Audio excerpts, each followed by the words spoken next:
el verdadero placer, como le digo yo, de estar en comunicación con el señor Miguel Ponce.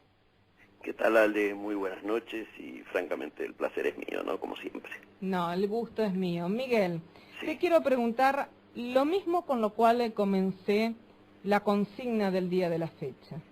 Para vos, ¿cuál ha sido la noticia de la semana a nivel económico?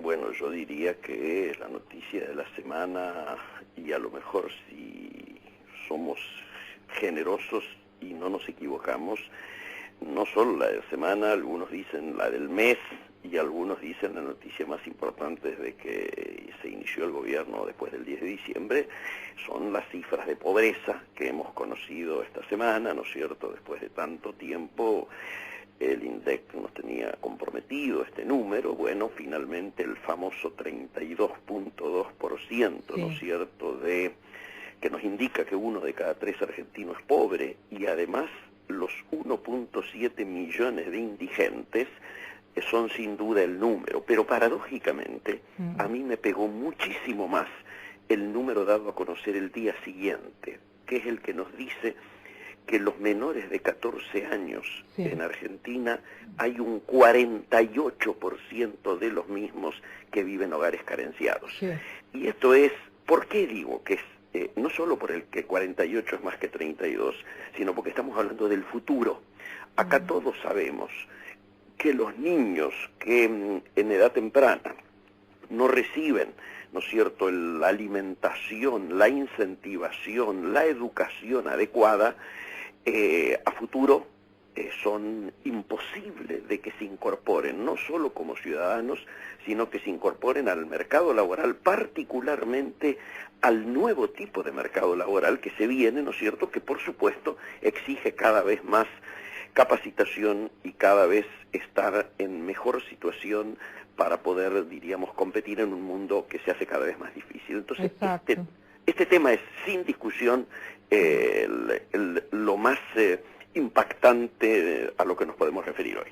Miguel, sin lugar a dudas, esto no proviene de este gobierno, sino que proviene de muchos otros gobiernos anteriores. Así es. Vamos a hablar del gobierno anterior, que sin lugar a dudas, al mentir en la inflación, esto iba de la mano en la mentira del INDEC, del Instituto Nacional de Estadísticas y Censos. Ahora creo que si colocamos en la balanza, hay algo positivo del gobierno actual, que es el sinceramiento. Me parece fundamental el sinceramiento. Pero por el otro lado de la balanza, me gustaría preguntarte, ¿qué medidas se tomaron a raíz de esto, a raíz de lo que hablamos en relación a la pobreza? Bueno, un primer asunto en relación a la pobreza, primero conocerla, visibilizarla y decir explícitamente que la mayor estigmatización es haber ocultado a los pobres, ¿no es cierto?, trayendo a colación aquella famosa frase, ¿no es cierto?, de que se estigmatizaba a la pobreza si se hablaba de ella. Creo que a partir de ahora hay que replantear algunas consignas de campaña. Digo, estamos hablando de pobreza cero y yo creo que de lo que hay que hablar es de hambre cero. Claro. En un país que tiene la capacidad de producir para más de 300 millones de habitantes, o sea, casi 10 veces más los habitantes de nuestro país, aquí el hambre es un crimen. Y por lo tanto, tenemos que plantearnos una posibilidad de terminar de manera inmediata con el hambre. Vos me decís, esto ya se intentó hacer en algún momento, una suerte de lo que fue el Plan Alimentario Nacional cuando salíamos de la dictadura, ¿te acordás? En el primer gobierno democrático. Acá no importa el nombre que le pongan, pero evidentemente tiene que haber un programa nacional que garantice que el hambre se acaba. Y esto es posible de lograr porque inclusive en términos de PBI, de porcentaje de PBI, representa una parte ínfima si la comparamos con los subsidios que se han estado otorgando, ¿no es cierto?, a las comunicaciones, al transporte, a la luz, a la electricidad, al gas, etcétera, etcétera. Por lo tanto, la necesidad de elaborar un programa que garantice, ¿no es cierto?, la alimentación, particularmente a este 48% 98% de hogares donde hay chicos menores de 14 años es imprescindible. Y esto vuelve a traer a primer plano, y ahora sí, y ahora parece que es porque además lo pidió el Papa, aquello que nosotros venimos reclamando en tu programa, Alejandra, vos me lo has escuchado decir, la necesidad de un acuerdo político, económico y social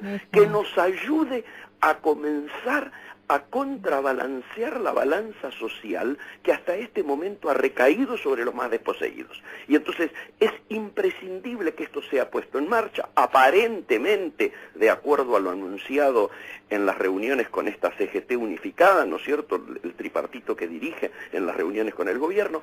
Esto empezaría a tomar forma y las primeras medidas inclusive están destinadas a garantizar un bono a fin de año, que por supuesto permita llegar de una manera un poco más holgada a los sectores que tienen esta problemática, pero además a reconocer que el impuesto a las ganancias no tiene que afectar el futuro aguinaldo, y además comenzar a darnos cuenta de que hoy los trabajadores formalizados, los que se encuentran representados en las gremiales sindicales, solamente representan el 40%. Después tenemos un 30% de precarizados que por supuesto no están dentro de las CGTs o de la CTA, y hay un 20% restante de los desocupados. La idea es poder rescatar una iniciativa que había tenido, mirá vos lo que son las paradojas de la vida, el padre del actual ministro de Trabajo. Jorge Triaca había dicho en su momento, cuando empezaron a perder obreros de la industria del plástico, que había que intentar retenerlos dentro de los sindicatos, por lo menos brindándole obra social. Bueno, aparentemente estos movimientos que ahora representan precisamente a los precarizados y a los desocupados podrían llegar a tener acceso a una obra social o al sistema de salud a partir, lógicamente, de un aporte presupuestario nacional. Estos son las medidas más urgentes que tenemos que empezar hasta que objetivamente vayamos a lo único que soluciona esta situación de pobreza, que es la creación de empleo. Si no ponemos el acento en la creación de empleo y solo nos quedamos en la AUH, o sea, en extender la asistencia universal, ¿no es cierto?, o en mandar los subsidios, que por supuesto hay que darlo porque la gente tiene que comer hoy, no se puede esperar a que cobren sus sueldos cuando los empleos nuevos estén creados. Pero lógicamente la única solución de fondo es la generación genuina de empleo. Y por eso es tan importante que no se demore más la reglamentación de la ley PYME, que es la creadora del 75% de los empleos y que lleva más de un mes de sancionada, y sin embargo todavía se han demorado en la reglamentación. Eso es imperdonable y yo acuso de mala praxis por no haberse puesto en marcha esto. Miguel, ¿sabes qué siento? Que se estuvo con el ojo colocado mucho en las inversiones externas, mucho en lo que es macroeconomía, y se perdió el sentido en la microeconomía. Se perdió el sentido en lo que ahora tenemos que encontrarlo porque no había sentido, y es ultra necesario más ante este índice. Yo creo que ha sido un cimbronazo muy grande para el gobierno, porque no corresponde a este gobierno, corresponde a todos los gobiernos anteriores, pero hay que hacerse cargo. Absolutamente, hacerse cargo y asumir que la clase política que ha dirigido este país, tenemos todos somos parte de ello, de una u otra manera, han fracasado. Hemos fracasado en el elemento principal, que es precisamente evitar haber llegado a una situación como esta, que objetivamente es inédita. De profunda tristeza, teniendo el país que tenemos. Tristeza y angustia. Angustia. Alejandra, tristeza y angustia. Yo creo que nadie puede dormir tranquilo hasta no ver en marcha soluciones que digan, señores, esto empezó a achicarse estos números, empezamos a solucionar realmente esta situación y estamos tomando medidas de fondo para que dejen de aprovecharse los que se han aprovechado de la creación de estos bolsones de pobreza. ¿Sabes? Así es. Y además que ataquemos lo que se está denominando esta pobreza estructural, Sí. que no pasa simplemente por garantizarle la comida a la gente, que No. tiene que ver con las cloacas, que tiene que ver con la salud, que tiene que ver con que pueda entrar una ambulancia, que tiene que ver con el agua corriente y con los efluentes fluviales en cada uno de los barrios que deben ser lógicamente habitables con criterio humano. Yo creo que algún elemento por el cual el Papa no ha venido es porque seguramente, vos fíjate, nos enteramos 24 horas después de conocer estos números que el Papa no va a venir. Sí. Yo creo que objetivamente tiene que ver con el cimbronazo que también él debe haber sentido cuando tomó conciencia de la dimensión de una crisis que sin duda él ya la venía conociendo a través de los curas villeros, ¿no es cierto?, que trabajan en la mayoría de las villas argentinas. Sí, por un lado, con respecto al Papa también se habla de que no quiere introducirse en la carrera política porque el año que viene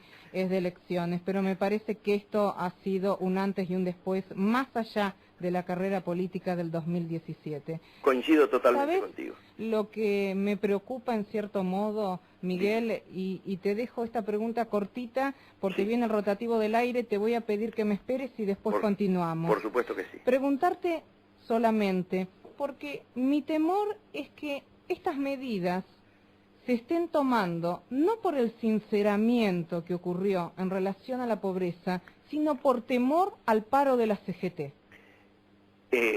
Yo tengo la sensación, y aquí sí va a requerir que esperemos después del rotativo, porque hay que hacer el análisis de qué representa la CGT hoy y cuáles son las aspiraciones y qué representan los movimientos de trabajadores precarizados o los representantes de los desocupados. ¿Dónde están puestos los intereses? Yo creo que paro no va a haber. Perfecto.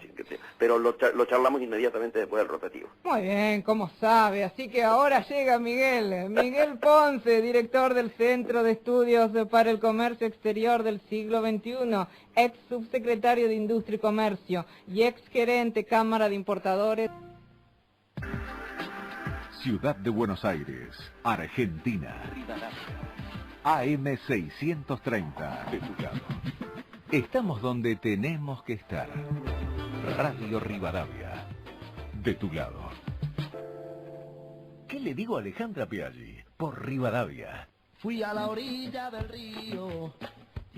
Y sí, continuamos con esta entrevista con el director del Centro de Estudios para el Comercio Exterior del Siglo XXI, ex subsecretario de Industria y Comercio y ex gerente Cámara de Importadores. Una entrevista que ya está teniendo cantidad de oyentes que quieren hacer preguntas y fundamentalmente decirnos su punto de vista, que eso es lo más maravilloso. Continuamos con el señor Miguel Ponce. Miguel, habíamos quedado con el tema de la CGT, pero antes, y para tener un hilo conductor, al escuchar el rotativo del aire de Radio Rivadavia, ¿cuál es la noticia que más te impresionó? ¿Cuál es la noticia que más te impactó? ¿Cuál es la noticia que querrías rescatar?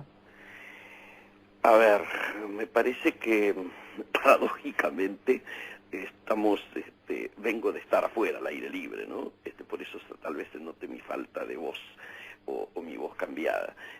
Y me encantó la temperatura que está viendo.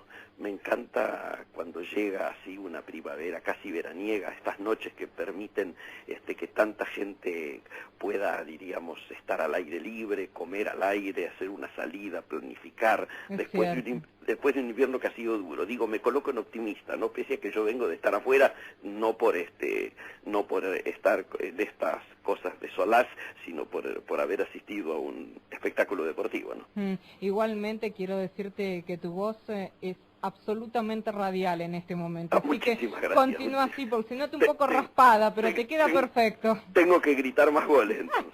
Adelante, voy. No me digas que venís del partido de River. Sí, del Monumental, todavía estoy con la camiseta puesta. Ah, Miguel, bueno, somos los dos riverplatenses. Llegamos justo a casa después de salir. Justo. Así que bueno, Miguel, ahora avanzamos.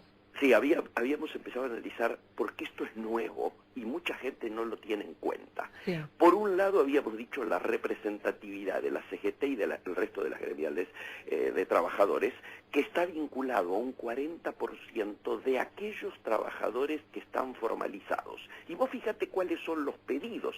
Los pedidos de estas gremiales centrales básicamente pasan por el tema del impuesto a la ganancia, por un tema impositivo. ¿Cuál es la diferencia con los desocupados, con estos movimientos como el Barrios de Pie o el movimiento Evita, ¿no es cierto?, Sí. o el de Alderete o el movimiento de las empresas del campo de la economía social, como le llaman ahora, de la economía popular? Allí, en cambio, la preocupación es la creación de empleo y la cobertura social de los que ellos representan y no la tienen. Entonces, fíjate la diferencia que hay, y por eso poner en una misma mesa y mancomunar estos intereses objetivamente hace de que puedan juntarse dos situaciones.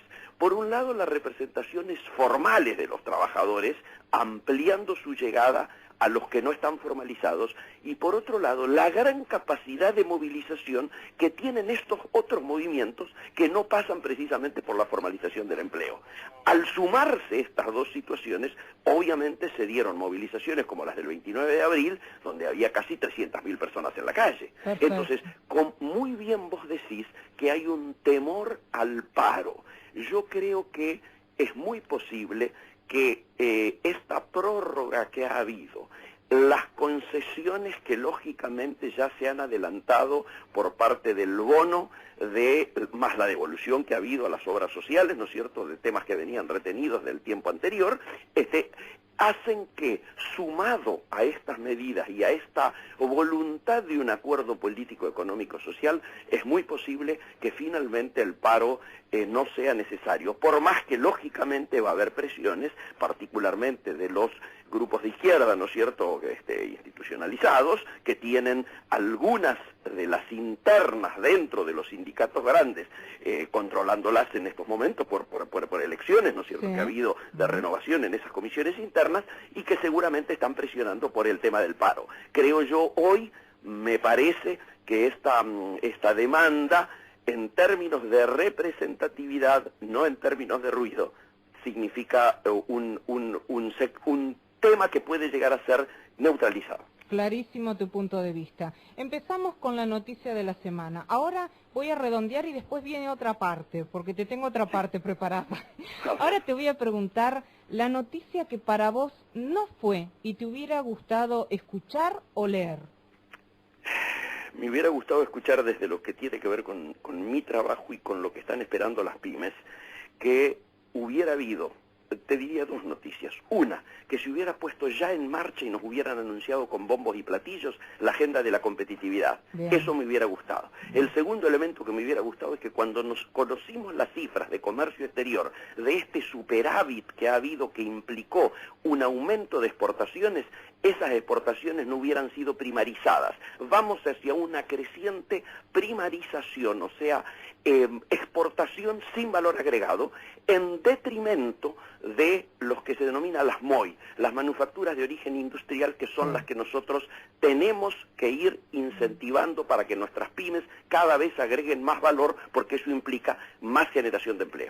A mí lo que me gustaría en algún momento, porque nos fuimos a los polos, y yo creo que lo va a hacer antes de fin de año el gobierno, Sí. porque tuvimos durante décadas Sí. alguien que nos habló permanentemente en cadena nacional. A mí me parece bárbaro que no se vuelva a instrumentar lo mismo, pero tener una cadena nacional para De vez en saber cuando, la sí. política Correcto. económica y social que nos espera, quizás en el Bicentenario hubiera sido una fecha clave como para tenerla. efecto. Pero realmente yo por lo menos, y creo que el pueblo necesitaría escuchar a nuestro presidente de la Nación en una cadena nacional por lo menos de fin de año. Coincido. Y donde además se le diga el curso de acción, Exacto, el programa, porque exacto. estamos repasando un programa por metas. Yo quiero conocer el programa. Y Exacto. los inversores de afuera También están esperando conocer el programa. ¿Está? También. Ahora te quiero decir algo, Miguel. Hay cantidad de oyentes. Debido a la cantidad, vamos a pasar solo 2 oyentes, así lo podemos escuchar Por los favor, dos. A adelante. ver, solo 2. Dale. Hola Alejandra, buenas noches, soy Patricia.